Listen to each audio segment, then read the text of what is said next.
words start with alif, mat and alif. کلماتی که با الف و الف مد شروع می شود.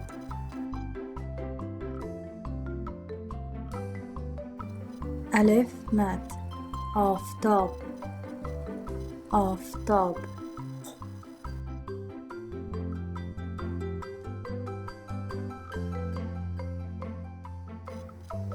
الف مد مثل آلو، الف مد لام واو، آلو، آلو.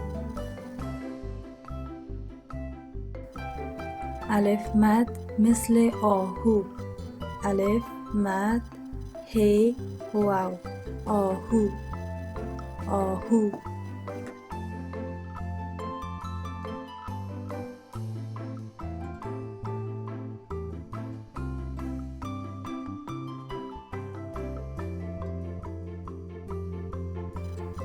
انگور، انگور.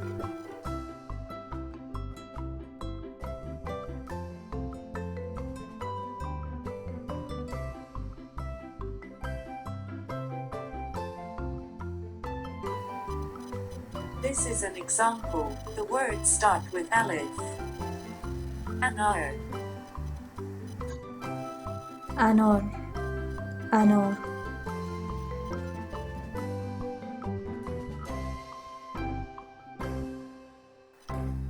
اره، اره.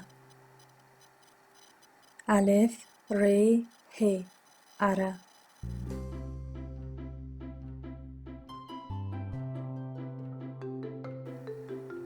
آب، آب داد،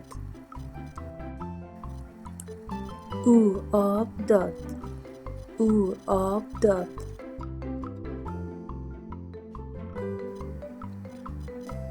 انار دانه دارد، انار دانه دارد.